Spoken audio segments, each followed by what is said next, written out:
पडगवारीची MIDC आणि ते पडगवारी आणि इतर काही गावांना मिळून MIDC प्रस्तावित होती। त्याची अधिसूचना ही डिसेंबर 2023 ला निघाली होती। त्या दरम्यान MIDCने जेवढ्या जागेची पाहणी केली होती त्यानुसार त्यांनी पडगवारीची जागा योग्य असल्याचा अहवाल दिला होता। एक 4-5 जागेचा पर्याय मी त्यांना दिला होता आणि MIDCने त्या जागेची निवड केली। परंतु शेतकऱ्यांना योग्य मोबदला मिळाला पाहिजे, शेतकऱ्यांची भावना विचारात घेतली पाहिजे आणि कुठल्याही शेतकऱ्यांवर अन्याय करून अशा पद्धतीचा प्रकल्प करण्याच्या मानसिकतेत राज्य शासन नाही। परंतु एका बाजूनी लोकांना रोजगाराची गरज आहे, दुसरीकडे औद्योगिक प्रगती प्रत्येक मतदारसंघात झाली पाहिजे।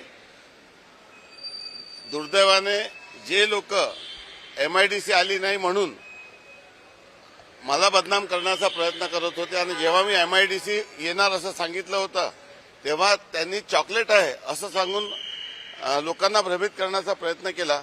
आज ते लोक MIDC होऊ नये म्हणून देखील काही लोक प्रयत्न करत आहे।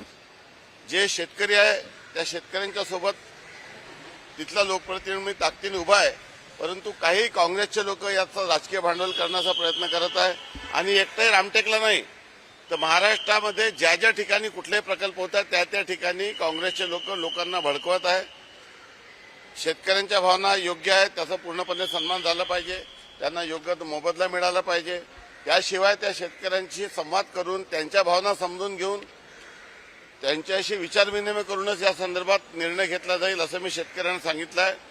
परंतु जे लोकांना भ्रमित करत आहे, तुम्हाला 10 लाख रुपये रेट मिळणार आहे, 5 लाख रुपये रेट मिळणार आहे, तुमची सुपीक जमीन जाणार आहे, असं काही लोक त्यांना जाऊन भडकवत आहे। त्या संदर्भात मी सर्व गावकऱ्यांना सांगितलं आहे की मी तुमच्याशी चर्चा करूनच अंतिम निर्णय घेईल।